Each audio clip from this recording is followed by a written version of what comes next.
오늘 저희가 함께 나눌 주제는 현실에 대한 겁니다. 우리 추석 연휴가 이제 끝나가잖아요. 이제 거의 끝났죠. 아마 내일 출근하시는 분들도 꽤 있을걸요. 그죠? 네, 내일 꼭 출근 안 한다 하더라도 화요일부터는 다들 출근하셔야 되고 학교로 다들 돌아가셔야 하고, 학교 돌아가시면 이제 곧 시험 아닌가요? 이게 바로 우리의 현실이죠. 이제 꿈 같은 연휴는 다 지나갔어요. 그죠? 그리고 또 중요한 시험들 있으신 분들 계신데 그 시험들도 이제 정말 얼마 안 남았습니다. 10월 말에도 있고 이제 11월 말에도 있고 12월 초에도 있고, 그죠? 그래서 아주 정말 이번 이 연휴를 끝나고 일상생활로 돌아가는 거는 쉽지 않을 것 같아요. 연휴가 또 길었기도 했고 해서 쉽지는 않을 것 같아요. 뭐 우리의 현실이니까 우리가 받아들여야 되겠죠. 그 추석 연휴 자체가 아마 현실을 마주하는 그 시간이었던 분들도 아마 많을 거예요. 근데 이게 연휴가 되면 친척들을 이렇게 만나면 친척분들, 어르신들은 뭐 여러 가지로 이제 잔소리를 하시는데, 뭐 졸업하면 뭐 할 거냐, 뭐 한다 그러면 또 뭐라 하시고, 잘 모르겠다 그러면 또 뭐라 하시고, 결혼 언제 할 거냐, 한다 그러면 뭐라 하고, 잘 모르겠다 그러면 또 그걸로 뭐라 하시고, 또 살이 뭐 쪘다 그러면 또 뭐라고, 빠졌네 또 뭐라 하시고, 얼굴이 뭐 좋네 안 좋네 또 한마디씩 하시잖아요. 근데 이분들이, 이게 어른들이 돌아가면서 한마디씩 쭉 하시면 이게 통일이 되면 좋은데, 어떤 분은 얼굴이 좋아졌다 그러고, 어떤 분은 안 좋아졌다 그러고, 어떤 사람은 살이 쪘다 그러고, 어떤 사람은 빠졌다 그러고, 막 이러면서 이제 돌아가면서 이제 잔소리들을 하시니까 이게 쉽지가 않습니다. 또 잘 나가는 친척들, 뭐 좋게 말하면 간증, 나쁘게 말하면 자랑, 에다가 뒤에 질 붙여야 이게 확 와닿는데, 그죠? 자랑하고 질을 딱 붙여줘야 되는데, 하여튼 그런 어떤 이런 시간들도 꽤 어떻게 보면 좀 감당하기가 어려울 수도 있어요. 그러니까 우리한테 이런 현실들이 있어요. 그리고 요즘 사람들 보면 이 청년들이 가지고 있는 이런 맞닿아 있는 이런 현실들에 대해서 관심이 굉장히 많은 것 같아요. 그래서 각 지자체들도 이제 청년 세대들을 위한 여러 가지 대책들, 방법들을 이렇게 내놓고, 또 지난 얼마 전에 있었던 대선 때에도 이제 청년들을 위한 뭐 여러 가지 뭐 일자리 확충이라든가 뭐 이런 어떤 보조하는 것들, 이런 것들이 주요 이제 공약들로 내세워서 이제 대선을 이제 꾸몄었죠. 이제 그런 일환으로 열심히 이것저것을 하고 있는 것 같아요. 이제 이런 것들을 쭉 보면 청년들에 대한 관심이 많은 것 같아요. 그리고 또 청년들의 어떤 현실에 대해서 쓴 글들이 굉장히 많아요. 여러분 잘 아시는 그 김난도 교수라는 분이 쓴 뭐 아프니까 청춘이다 뭐 이런 거 있잖아요. 그래서 뭐 청춘은 뭐 아픈 게 당연하다는 식으로 글을 쓰셨고, 근데 그 내용들은 굉장히 이제 기성세대 입장에서 청년들을 바라봤을 때 이제 청년들이 이 어려운 시기를 잘 이겨냈으면 좋겠다 하는 동기부여와 또 여러 가지 희망찬 이야기들을, 또 위로하는 이야기들을 많이 하고 있죠. 근데 굉장히 좋은 책이죠. 그래서 이제 김난도 교수님이 이제 그런 책으로 이제 베스트셀러가 되고, 뭐 약간 이런저런 말이 있긴 했습니다만 하여튼 많은 사람들이 그 책을 봤으니까 이제 그러고 나서 이제 그와 비슷한 사람들, 비슷한 책들이 많이 나오고 있어요. 그래서 뭐 좋은 책인 것 같아요. 하여튼 그런 책들을 보면 도움이 되는 것 같아요. 또 한편으로 또 여러 기자들이 이제 현대 세대, 청년 세대를 표현하면서 3포니, 5포니, 7포니 이런 소리들을 많이 하셨어요. 그래서 3포라는 게 저런 거예요. 그러니까 당장에 일자리도 없는데 무슨 연애를 하겠으며, 연애도 못하는데 무슨 결혼을 하겠으며, 결혼도 못하는데 무슨 출산을 하겠냐, 3포 세대다 이렇게 처음에 이야기를 하니까, 다 옆에 계시는 다른 기자님들이 3포? 뭔가 좀 쓸만한데, 그래서 거기다가 3포 받고 2포 더 해가지고 5포.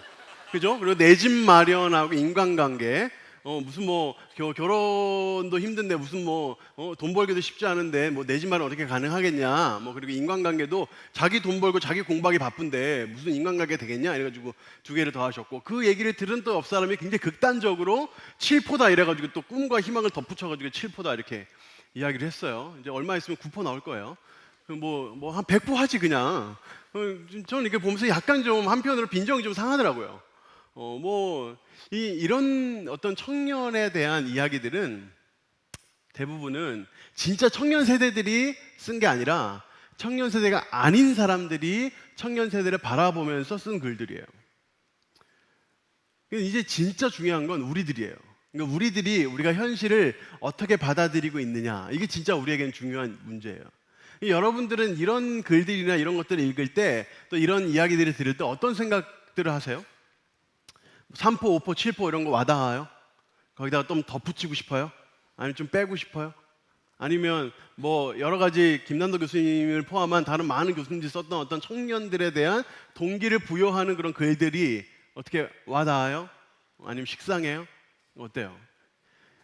일단 한번 큰 카테고리를 한번 보면 좋을 것 같아요.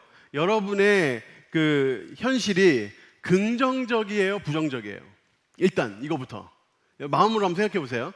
자, 우리가 1팀부터 7팀까지, 6팀까지 있잖아요. 누구한테 물어보면 가장 긍정적인 답이 나올까요? 아무래도 1팀이겠죠. 자, 1팀만 묻겠습니다. 자, 1팀만 대답하세요. 여기 1팀인가요? 여기 1팀이죠. 자, 1팀만 한번 긍정, 부정, 자, 뭐부터 물어봐야 되나? 자, 긍정 한번 손 들어볼까요? 긍정. 난 내 인생의 현실이 굉장히 긍정적이다. 네, 여러분들이 이러면 안 돼요. 아니, 5팀, 6팀 어떻게 하라고? 자, 긍정적이다. 네, 대충 한 40%, 30% 정도 든 것 같네요. 그죠? 네, 감사합니다. 네, 부정적은 안 물어보겠습니다. 불안하니까 안 물어볼게요. 더 많이 들면 곤란하잖아요. 여러분 한번 마음 생각해 보세요. 여러분이 가지고 있는 현실에 대해서 긍정적이다, 부정적이다. 만약에 부정적이라면 극복 가능해요? 극복 불가능해요? 극복 가능하다면 뭘 해야 극복할 수 있을까요? 만약에 불가능하다면 그럼 어떻게 해야 될까요? 여러분 한번 여러분들이 대하고 있는 현실을 직접 가까이 한번 들여다봐야 돼요. 그냥 되는 대로 사는 게 아니라 내 눈앞에 있는 이 현실이 나에게 어떤 영향을 주는지를 한번 생각해 봐야 돼요. 왜냐하면 어찌됐든지 간에 아무리 기성세대들이 청년 세대가 어떻고 현재 시대가 어떻고 아무리 얘기해도 그분들은 청년 시대 사는 사람들 아니에요. 청년 시대 사는 사람들은 여러분들이잖아요.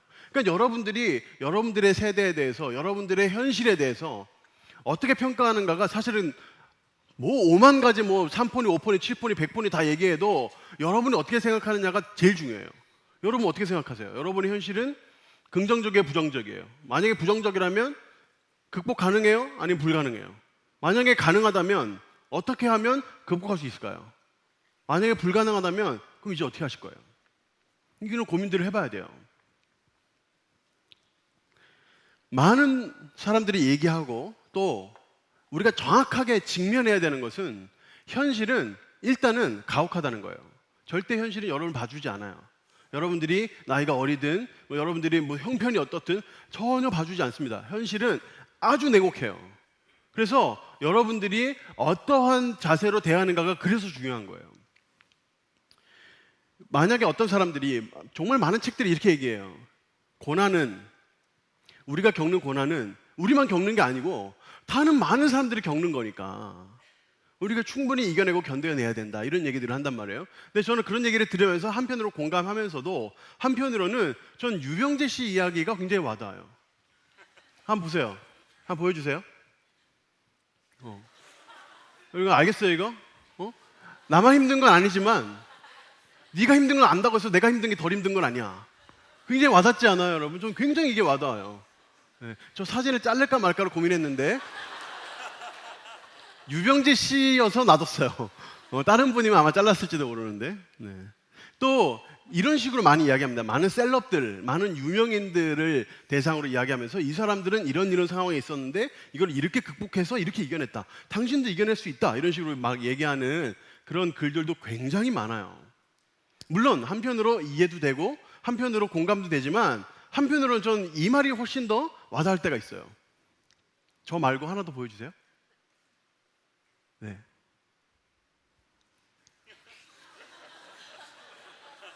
공감이 돼요, 여러분? 공감이 돼요? 내가 스티브 잡스가 프레젠테이션 하는 거 배워가지고 뭐 할 거예요? 프레젠테이션 잘하는 건 할 수 있겠지. 그렇다고 내가 스티브 잡스가 되는 건 아니에요. 그 현실이에요, 현실. 어쩔 수 없는 현실이에요. 물론 내가 PT를 좀 더 잘하겠지. 내가 좀 더 PT를 잘할 수 있겠지. 그렇다고 내가 청바지 입고 시커먼 뭐 무슨 목티 입고 뭐 서가지고 왔다 갔다 한다고 해서 내가 스티브 잡스가 되는 건 아니란 말이죠. 이게 현실이에요, 이게 현실. 그러니까 저런 거 공부할 필요가 없다는 뜻이 아니라 만약에 저런 걸 공부하면서 아, 나는 미래의 스티브 잡스가 될 거야 라고 생각하는 것은 넌센스라는 거죠. 한편으로. 이게 우리가 피할 수 없는 현실이에요, 현실. 여러분, 우리가 지금 현실을 대하고 있는데 이 현실을 당장 바꿀 수는 없다는 거 우리가 인정해야 돼요. 그리고 어떤 경우에서는 우리가 이 현실을 어떻게든지 간에 견뎌내야 한다는 거예요. 피할 수 없어요. 피하거나 거부하는 건 절대 좋은 태도가 아니에요. 내가 내 삶에 내 눈앞에 현실이 있다면 그 현실을 마땅히 견뎌내고 또 그것을 감내해야만 해요. 그건 피할 수 없는 사실이거든요. 그러면 어떤 태도로 감내하느냐예요.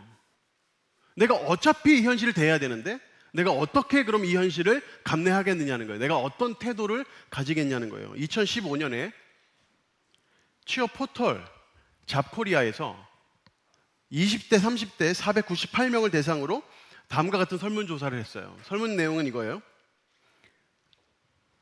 이런 7가지 중에 연애, 결혼, 출산, 인간관계, 내 집 마련, 희망, 꿈 뭐 등등 이런 것들 중에 하나라도 이미 포기했거나 포기할 마음이 있느냐라고 물었어요. 자, 여러분 yes or no.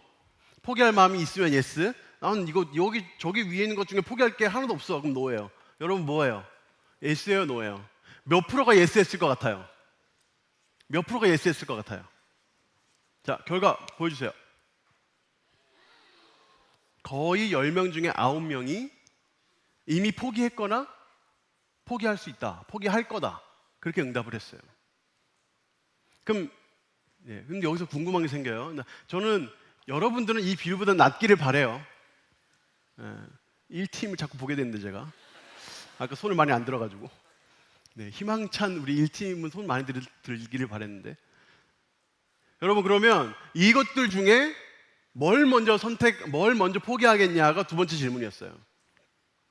연애, 결혼, 출산, 인간관계, 내 집 마련, 희망, 꿈, 취미생활, 여행 중에 내가 한 개는 이미 포기했거나 한 개 이상을 이미 포기했거나 포기할 마음이 있다. 그럼 뭐 먼저 포기할래? 이렇게 물었어요.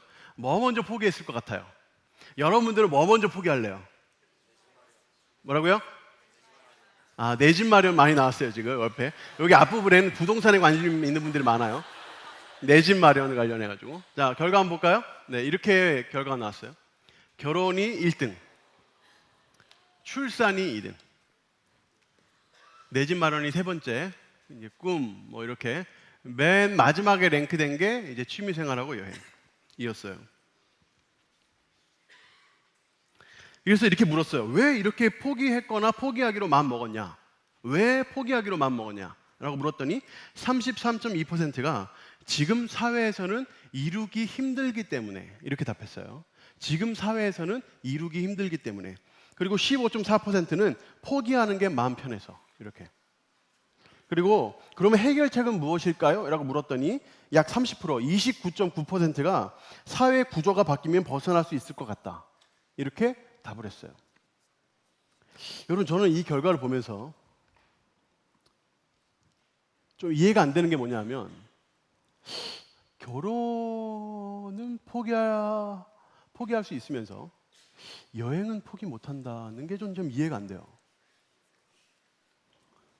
여러분, 여기서 아마 결혼하고 출산 이런 것들은 가장 아마 책임감을 요하는 걸 거예요. 근데 저 두 가지는 포기할 수 있는데 취미 생활이나 꿈은 포기할 수 없다. 만약에 그렇게 생각한다면 그 이상한 거 아닌가 하는 생각이 들어요. 만약에 꿈은 포기할 수 있는데 여행은 포기 못한다. 그럼 저걸 꿈이라고 부를 수 있는가 하는 생각이 좀 들어요. 여러분들은 어떻게 생각해요? 제가 여행을 싫어하긴 합니다. 여행 별로 안 좋아해요. 저는 뭐 인터넷으로 사진 보는 게 충분하다고 생각하고 전 믿어요. 여기 중에 저랑 비슷한 생각 가지신 분들이 꽤 있을 거라고 좀 믿어요.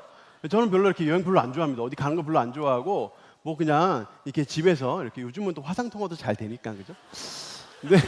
근데 많이 이렇게 할 수 있잖아요. 근데 전 별로 여행 별로 안 좋아해서 이런 얘기를 하는 건 아니에요. 오해하지 마세요. 여러분, 결혼, 출산, 내 집 마련, 꿈 이런 것들은 포기를 하면서 여행, 취미생활 이런 것들은 포기 못한다. 이거는 만약에 진짜 이게 사실이고 정말 이렇게 생각하는 사람이 85%라면 이건 뭔가 이상한 거 아니냐는 거예요. 뭔가 이상한 거 아니에요? 뭔가 잘못되고 있는 거 아니에요?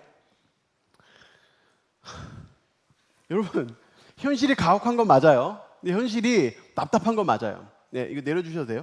답답한 건 맞아요. 근데 청년들이, 여러분들이 맞닥뜨리고 있는 그 현실을 대하는 태도가 문제예요.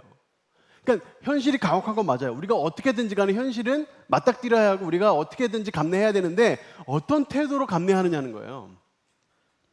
지금 우리가 마주하고 있는 이 시대 자체가 위급하다고 이야기합니다. 시국이 위급하다고 이야기해요. 그래서 시국 선언도 많이 하고 교회들은 기도해야 된다고 나서고 있고 우리 교회도 이제 기도해야 된다고 나서고 있죠.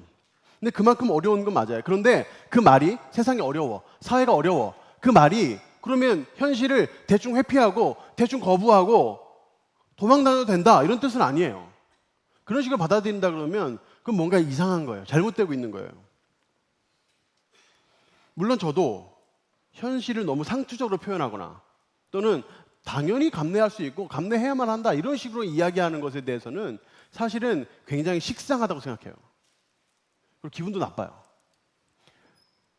그렇다고 해서 여러분들이 현실이 이렇기 때문에 적당히 안주하고 현실이 이렇기 때문에 그냥 그렇게 지내고 하는 것을 합리화하는 것은 더 이상한 것 같아요.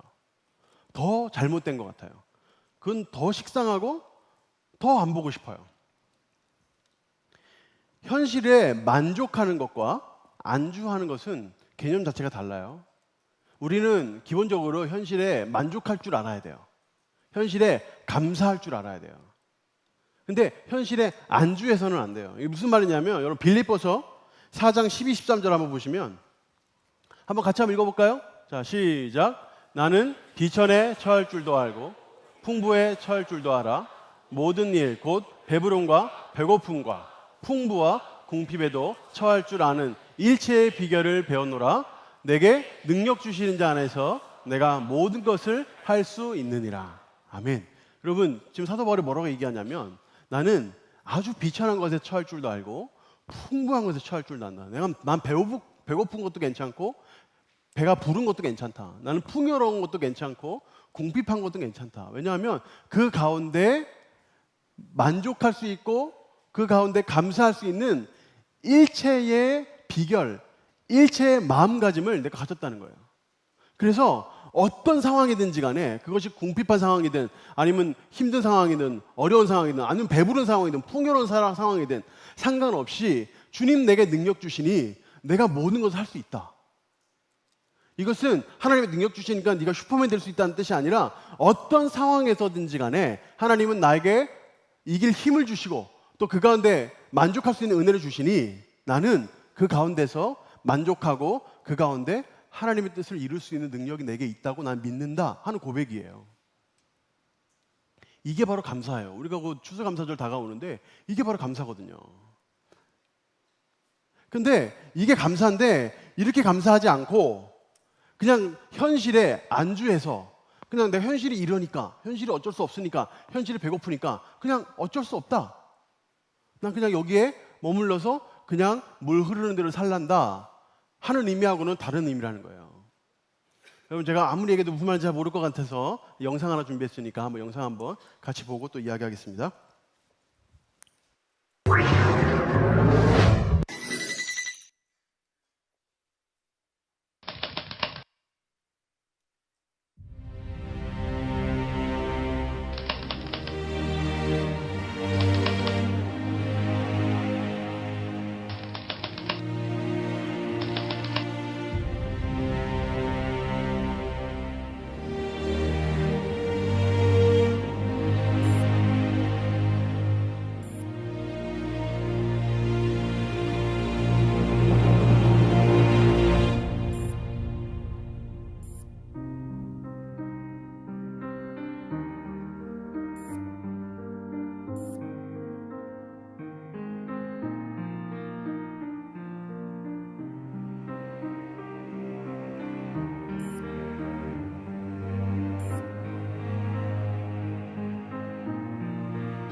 지방대 출신으로 한국에서 변변한 일자리를 얻지 못했던 20대 청년이 미국으로 건너간 지 1년 만에 수많은 국제 광고제에서 수상을 했다면 믿으시겠습니까?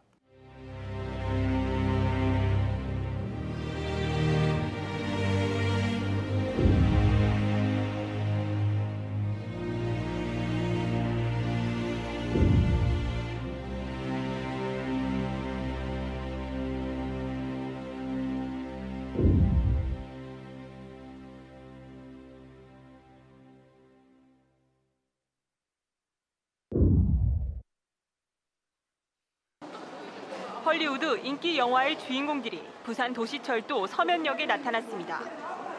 스파이더맨과 슈퍼맨 모형 인형들입니다. 초라한 모습의 영웅들은 고뇌에 빠진 듯한 포즈를 취하고 있습니다. 부산 경찰 때문에 자신들이 할 일을 잃어버렸다는 문구도 함께 적혀 있습니다. 이 작품을 설치한 작가는 깐느와 뉴욕 페스티벌 등 세계 유명 광고제에서 50여 개의 상을 휩쓴 뒤 광고 천재로 불리는 이재석 씨입니다.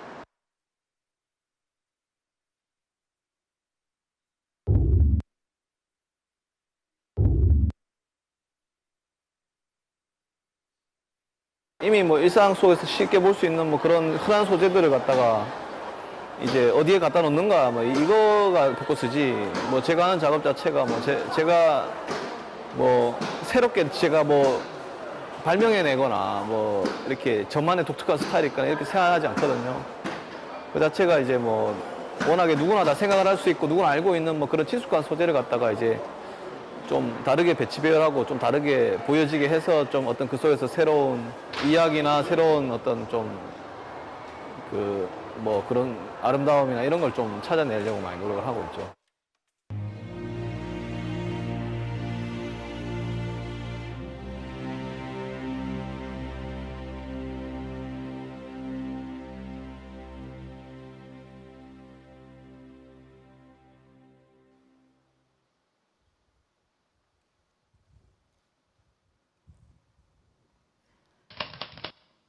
네. 여러분, 제가 이걸 보여드린 건 제가 식상하다고 했잖아요. 어떤 유명한 사람들 데려다가 보여주고 뭐 열심히 살아라 이렇게 얘기하는 거, 제가 식상한 방법을 쓴 건 맞아요. 근데 여러분, 제가 여러분 이걸 보여드린 건 여러분들이 저게 좋은 모본이니까 저걸 따라가라고 저걸 보여드린 게 아니고, 난 여러분들이 현실을 저렇게도 대할 수 있구나 하는 식의 생각을 한번 해봤으면 하는 마음에 보여드린 거예요. 저런 식으로 현실을 대할 수도 있구나. 그러니까 현실에 안주하는 것과 안주하지 않는 것의 차이에 대해서 조금 생각해 봤으면 하는 마음에서, 여러분 보고 다 미국 가라는 거 아니에요. 미국 가는 거 다 저렇게 되는 것도 아니에요, 여러분. 근데 그런 뜻으로 보여드리는 건 아니고, 그냥 현실을 저렇게 대할 수 있구나 하는 부분들에 한번 생각해 봐주기를 바라는 마음에서 제가 보여드렸어요. 오늘 성경에 보면요, 2명의 맹인이 나와요. 근데 이 맹인이 대한 현실을 한번 보시고, 이 2명의 맹인이 현실을 어떻게 대하는지를 한번 보세요. 어떤 태도로 대하는지를 한번 보세요. 마태복음 20장 29절 30절 말씀 보시면, 그들이 여리고에서 떠나갈 때, 그러니까 예수님과 예수님의 제자들이 여리고를 떠나갈 때 큰 무리가 예수님을 따랐다고 했어요. 여리고예요, 지역은. 그런데 그때 맹인 2명이 길가에 앉았다가 예수님께서 지나가신다함을 듣고 소리질러 이르되 주여 우리를 불쌍히 여기서 다윗의 자손이요 했다는 거예요. 여리고라는 지역 자체는 부유한 지역입니다. 여리고는 부자들이 많이 살았던 지역으로 알려져 있어요. 그리고 거기에 길가에, 그러니까 여리고에서 떠날 때니까 여리고 성 밖에 길가에 맹인 2명이 앉았다고 했으니까 그 앉았던 사람들은 거지일 가능성이 굉장히 높아요. 왜냐하면 여리고는 거지가 정말 많은 지역이고 그때 당시에 맹인들은 대부분 거지였거든요. 그러니까 맹인 거지들이 여리고 길가에 앉아 있는 이유는, 여리고에 가면 거지들은 굶어 죽지는 않는다는 속설이 있었대요, 당시에. 여리고는 부자 동네이기 때문에 사람들이 후하게 돈도 내주고 음식도 내줬다는 거예요. 그래서 여리고에 가면 굶어 죽지는 않는다 하는 속설이 있어서 정말 많은 거지들이 여리고 성 밖에 진을 치고 있었다는 거예요. 그리고 실제로 그 사람들은 쉽게 굶어 죽지는 않았다는 거예요. 사람들이 많은 음식들을 내주니까. 근데 그때 맹인들이 있는데 이 맹인들이 그냥 있지 않고 고래고래 소리를 지르는 거예요. 예수님이 지나간다는 소식을 듣고 고래고래 소리를 지르는 거예요. 뭐라고 소리를 지르냐면, 우리를 불쌍히 여겨달라고, 다윗의 자손이여 우리를 불쌍히 여기소서, 그렇게 고래고래 소리를 지르는 거예요. 이에 대한 사람들의 반응이 31절에 나와요. 31절에 보면 사람들이 어떻게 반응하냐면 무리들이 꾸짖어 잠잠하라. 왜요? 거지들이 구걸하려고 소리 지르는데 왜 잠잠하라고 해요? 여기서 지금 소리 지르는 건 이 두 사람밖에 없거든. 나머지는 소리 지를 필요가 없어요. 그냥 작은 소리로 구걸해도 지나가는 사람들이 다 음식 준단 말이에요. 다 돈 준단 말이에요. 그러니까 손만 이렇게 내밀고 있으면 다 음식을 주고 다 돈을 주는데 고래 소리 질 필요가 없어요. 아무도 소리 안 질러요. 여기에 저 두 명만 소리 지르는 거예요. 그것도 고래 소리를 높여가며. 그래서 사람들이 무리들이 몇 사람들이 와서 얘기하는 게 아니라 무리가 조용하라고 잠잠하라고 꾸짖고 비난하고 비웃는데 저 두 사람은 참지 않고 더 소리 지르는 거예요. 더 큰 소리로. 우리를 불쌍히 여기서 다윗의 자손이요. 고래 소리를 지르는 거예요. 왜요? 왜? 도대체 뭘 원해서? 돈 많이 달라고? 음식 많이 달라고? 먹고 사는데 지장 없게 해달라고? 그게 아니고 저 두 사람은 자기가 지금 처해 있는 현실, 맹인에, 거지에 평생 구걸하며 살아야 하는데 그 현실을 벗어나고 싶었던 거예요. 현실에 안주하지 않고 벗어나고 싶었던 거예요. 그러니까 예수가 지나간다는 소식을 듣고 다윗의 자손이요 우리를 불쌍히 여기소서. 지금 그 은혜를 받지 못하면 언제 받을 수 있을지 모르니까 고래 소리를 지르는 거예요. 근데 정말 신기한 건 저 두 사람만 그러고 있는 거예요. 나머지는요. 나머지 거지들은 뭐 하고 있어요? 나머지 거지들은 본인들이 거지로서 거기서 그냥 구걸하고 사는 것에 만족하고 있어요. 여러분, 그냥 삶에 안주하는 거지들이 이상해요? 고래 소리 지르는 저 두 사람이 이상해요? 고래 소리 지르는 저 두 사람이 이상한 거예요. 거지 생활을 오래 했어요. 먹고 살았어요, 계속. 그러면 대부분은 거기에 안주하게 되지 거기에서 뭔가 벗어나려고 하는 노력을 하기가 쉽지가 않아요. 나중에는 본인이 거지인 걸로 잊어먹어요. 자기들이 거지인 것도 잊어먹는다고요. 그냥 거기에서 그냥 구걸하는 일을 하면서 먹고 사는 것에 만족하게 돼요. 저 두 사람이 이상한 거예요. 저 두 사람이 도대체 어디서 무슨 생각을 했는지 모르겠는데 현실에서 벗어나려고 고래 소리를 지르는 거예요. 자기를 불쌍히 여겨달라고. 다윗의 자손이요. 나를 불쌍히 여겨달라고. 그 예수님이 불러서 뭘 해주길 원하느냐라고 물어요. 그게 32절, 33절인데 예수님께서 듣다가 사람들에게 불려가지고 가가지고 너희가 무엇을 해주길 원하냐 물어요. 그랬더니 이 맹인들이 이렇게 얘기해요. 주여, 우리가 눈뜨기를 원하나이다. 눈뜨기를 원하나이다. 그렇게 딱 얘기하는 거예요. 그래서 예수님이 눈뜨게 해주세요. 여러분, 이 맹인들이 소리를 질렀는데 얼마나 크게 질렀는지 무리들이 다 짜증내면서 잠잠하라고 할 정도로 굉장히 크게 소리를 질렀어요. 왜 소리 질렀을 것 같아요? 목청이 태어났을 때부터 커서 소리 질렀을까요? 그렇게? 왜 저렇게 크게 소리 질렀을까요? 저 맹인 두 사람은 간절했기 때문에 그래요. 간절함의 크기는 소리의 크기와 비례해요. 간절함의 크기는 소리의 크기와 비례해요. 여러분 동의할 수 있어요? 여러분 하나님 앞에 부르짖어 본 적이 언제예요? 여러분이 점잖아서 안 부르짖는 거죠? 하나님 크게 안 부르짖어도 내 가까이 계시니까 그냥 조용히 얘기해도 하나님 다 알아들으시니까 그냥 조용히 얘기하는 거죠? 그렇게 기도하는 거죠? 맞아요? 간절함이 없는 건 아니에요. 여러분 저 맹인 두 명은 예수님이 지나간다는 소식을 듣고 간절함으로 간절히 부르짖었어요. 여러분들이 현실에서 벗어나기를 원하면 첫 번째로 해야 될 것은 하나님 앞에 부르짖을 용기를 가져야 돼요. 예레미야 33장 2절에 보면 이런 말씀이 나와요. 일을 행하시는 여호와 그것을 만들어 성취하는 여호와 그의 이름을 여호와라 하는 이가 이와 같이 이르시도다. 이게 무슨 뜻이에요, 여러분? 내가 여호와다. 내가 여호와. 내가 여호와다. 내가 일을 행하는 여호와. 내가 그것을 만들고 성취하는 여호와. 그 여호와가 바로 나다. 그 여호와가 바로 나다. 그 여호와 나에게 부르짖는 자. 부르짖으라. 나에게 부르짖으라. 일을 행하고 일을 만들고 일을 성취하는 나 여호와. 나 여호와에게 부르짖으라. 그러면 내가 너에게 응답하고 네가 알지 못하고 세상도 알지 못하는 크고 은밀한 일 내가 너에게 보여주겠다. 하나님 약속이에요. 부르짖으래요. 부르짖으래요. 시편 40편에 이런 말씀이 있어요.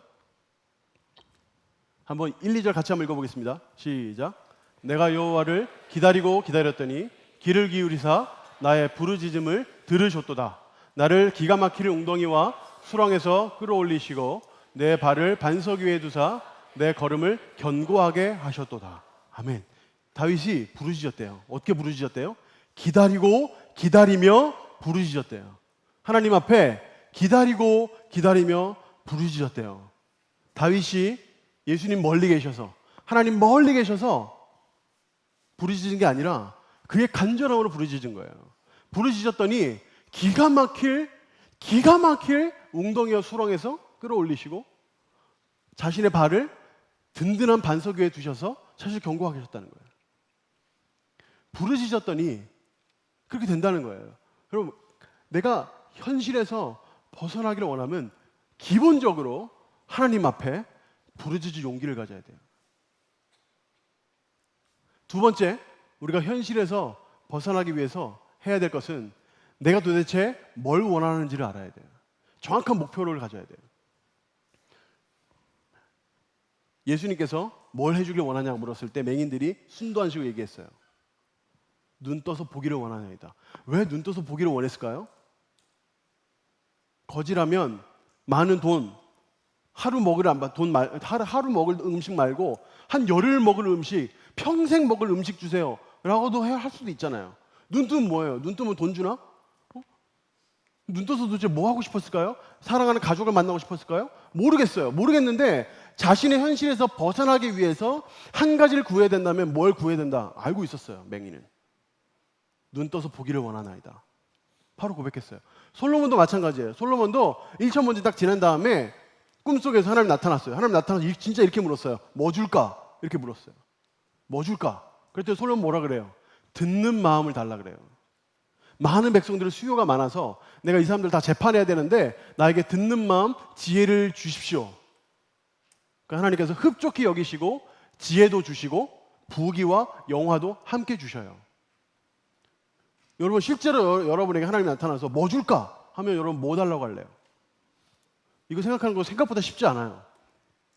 뭐 줄까? 뭐 달라고 할 것 같아요, 여러분? 여러분 내가 내 인생에 내 긴 인생에 목표가 있으면 그 목표에 지금부터의 10년 후의 목표가 나와요. 내가 10년 후의 목표를 알면 5년 후의 목표가 나와요. 5년 후의 목표가 나오면 1년 후의 목표가 나오고 1년 후의 목표가 나오면 내가 내일 뭘 해야 되는지 알 수 있어요. 그런데 내가 내일 뭘 해야 되지? 하는 생각이 드는 건 내일 뭘 해야 될지를 모르는 게 아니라 10년 후 뭐 해야 되는지를 모른다는 뜻이에요. 10년 후 뭘 해야 되는지를 모른다는 뜻은 내 일평생의 목표가 안타깝지만 없다는 뜻이에요. 안 그래요, 여러분? 안 그래요?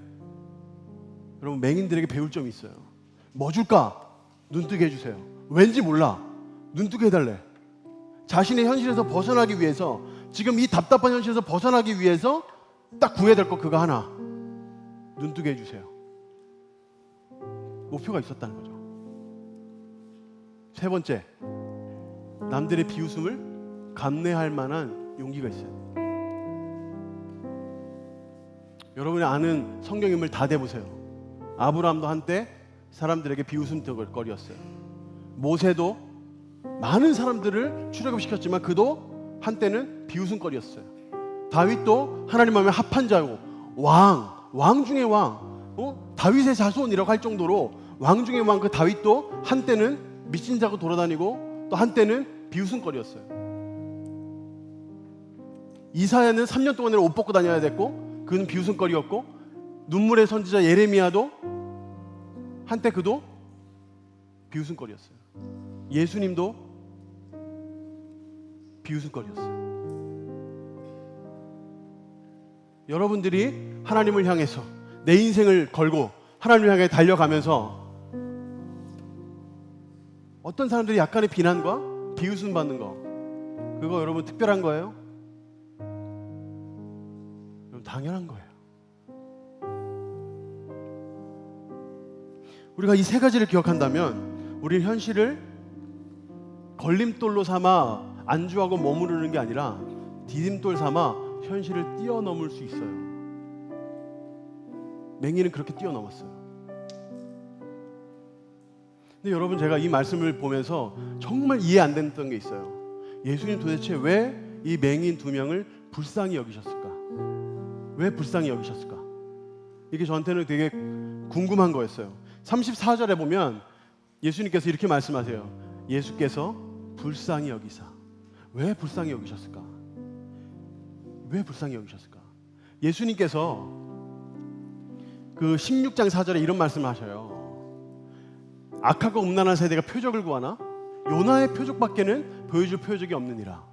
이게 무슨 말이냐면 사람들이 자꾸 이적을 구하는 거예요. 이렇게 해주고 저렇게 해주고 오병이요 막 이런 것들만 구하는 거예요. 근데 그런 것들을 보고 즐기고 좋아하고 믿진 않는 거예요. 그러니까 예수님께서 악하고 음란한 세대에게 이제 내가 표적을 보여주지 않겠다.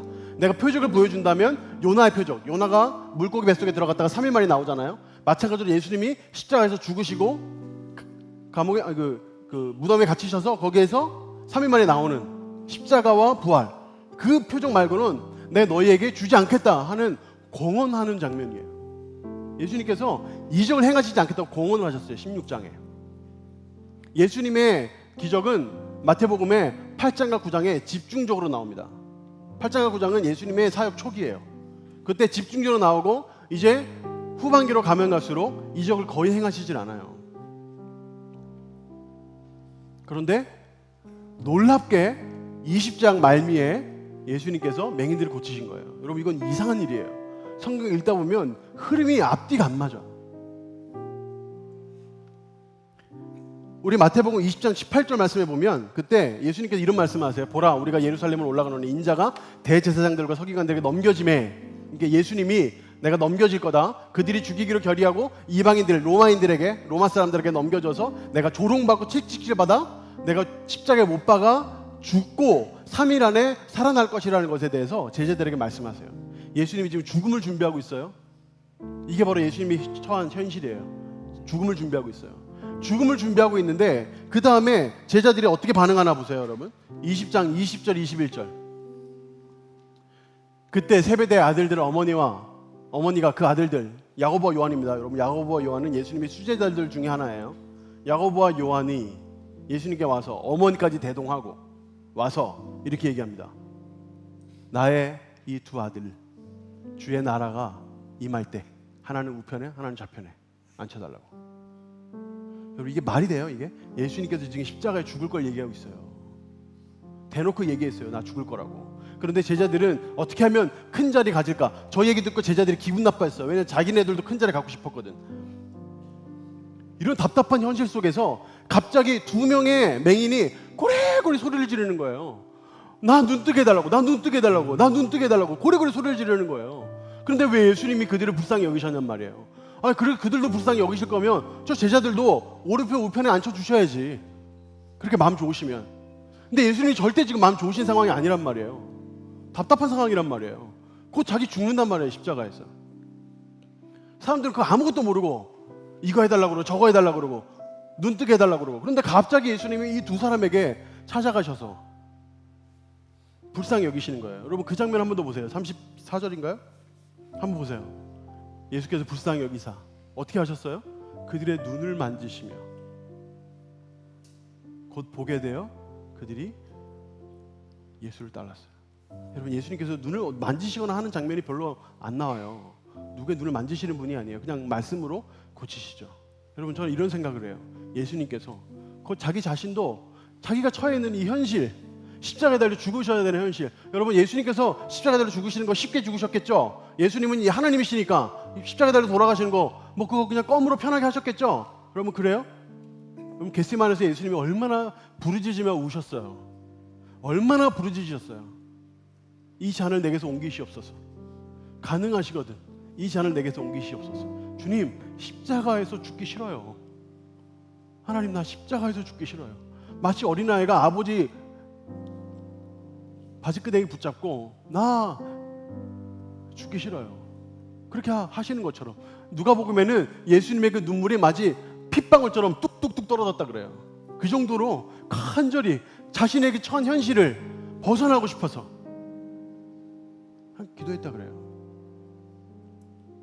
똑같은 현실, 맹인으로서 거지로 평생 살아야 되는 똑같은 현실에 있는, 답답한 현실에 있는 저 두 사람이 현실에 안주하지 않고 현실에 벗어나기 위해서 고래고래 소리를 지르면서 부르짖고 또 정확한 목표를 가지고 하나님, 나를 이 현실에서 벗어나게 해 주시옵소서.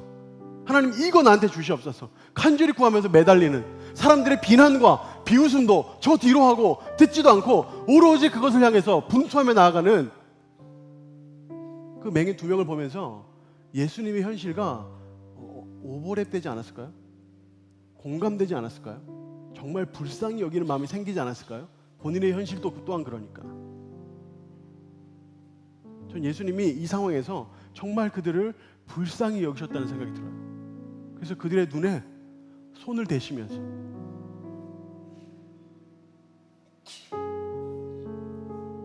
눈을 뜨게 해주셨다고 믿어요.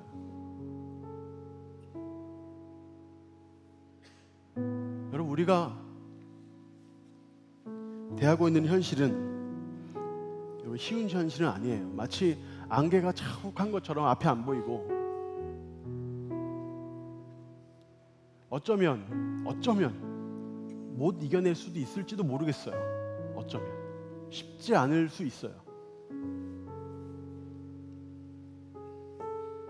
누가 우리에게 구원의 손길을 내밀어 줄 수 있을까요? 누가?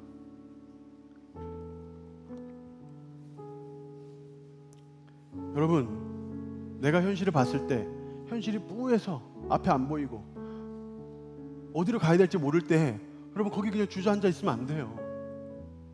여러분 거기 주저앉아 있으면 안 돼요. 일어나야 돼요. 그리고 부르짖어야 돼요. 이 현실을 내가 벗어나기 위해서 어떻게 해야 되는지를 생각해야 돼요. 그리고 주님께 내가 뭘 구해야 될지를 구해야 돼요. 그리고 그걸 구할 때 사람들이 비난하거나 비웃을 수 있어요. 왜냐하면 그들은 그냥 그 현실에 안주하는 게 가장 좋은 방법으로 생각하거든. 그들은 그게 가장 좋은 방법으로 생각을 해요. 그게 바른 방법으로 생각을 해요. 그럴 수 있죠. 그러나 만약에 내가 정말 내가 하나님께 부르짖고 내가 간절히 구하며 이것이 하나님 원하시는 길인 게 확실하다면 사람들의 비웃음과 비난도 이겨낼 수 있어요. 이겨낼 수 있어요. 그게 바로 예수님께서 현실을 이기신 방법이고 또 우리가 현실을 이겨가야 하는 방법이에요. 주님은 현실이라는 큰 파도 앞에서 분투하는 맹인들을 만나주신 것처럼 우리들 또한 만나주실 거예요. 주님은 현실 앞에 안주하지 않고 부르짖는 맹인들을 그 기도를 들으시고 치유해 주신 것처럼 우리 또한 치유해 주시고 고쳐 주실 거예요.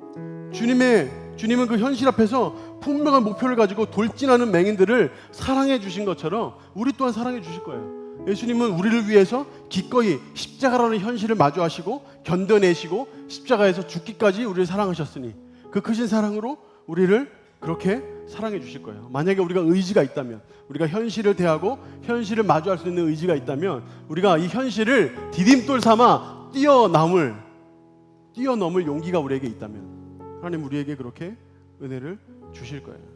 그러면 현실은 우리에게 더 이상 걸림돌이나 난제가 아니라 밟고 뛰어넘을 수 있는 디딤돌이 되겠죠. 우리 시간 찬양하면서 우리 하나님 앞에 한번 나아가면 좋겠습니다. 여러분 한번 생각해 보세요. 내가 한번 현실을 내가 마주하고 있는 현실이 무슨 현실이든지 간에 한번 뛰어넘어 보겠다. 예수님과 함께 동행하며 한번 뛰어넘어 보겠다 하는 마음을 가지신 분들 한번 자리에 일어나서 우리 한번 같이 한번 찬양하도록 하겠습니다.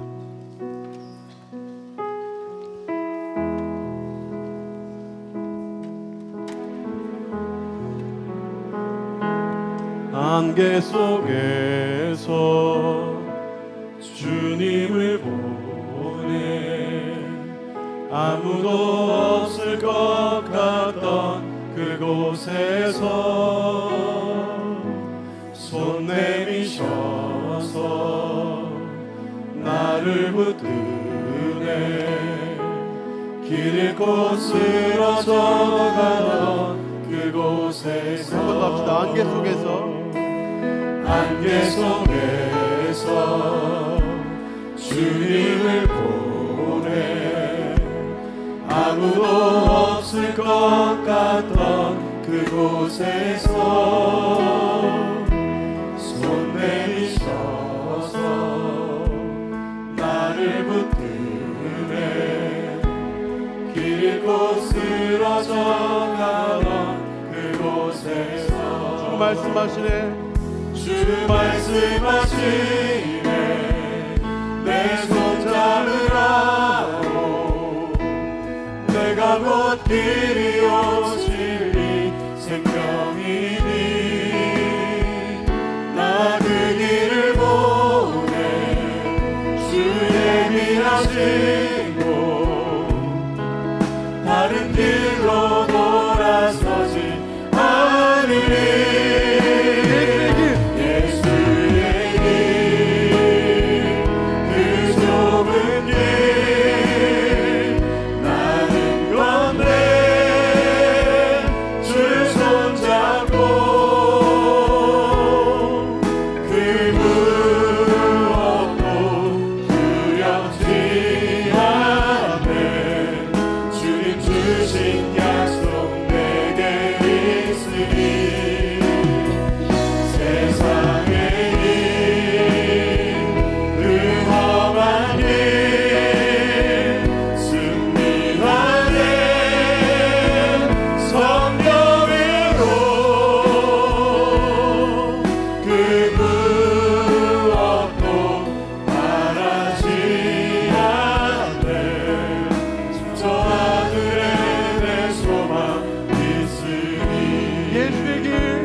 뭘 구하시겠어요? 하나님께 뭘 구하시겠어요?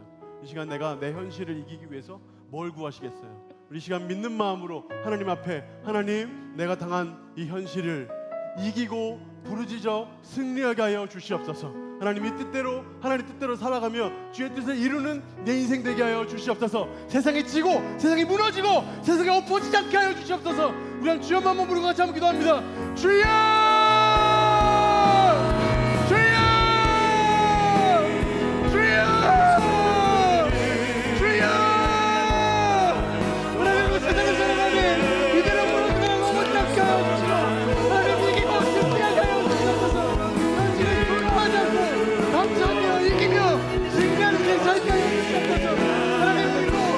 우리를 승리하게 하시고 우리를 붙들게 하시고 우리를 힘바라보게 하여 주시옵소서.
하셨는지, 어떻게 그 현실을 감내하시며 이겨내셨는지, 그 사랑이 얼마나 큰지 바라봅니다.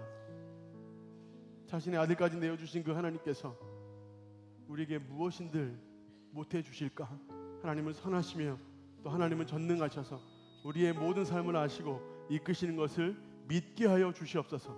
우리의 현실에 무너지지 않게 하여 주시고 넘어지지 않게 하여 주시고 그대로 무너져 주저앉아 있지 않게 하여 주시고 일어나 걷게 하시고 뛰게 하여 주시옵소서. 믿는 마음을 하나님 붙들며 살아가는 인생 되게 하여 주시옵소서. 예수님 이름으로 기도합니다. 아멘. 우리 함께 영광 박수 올려드리겠습니다.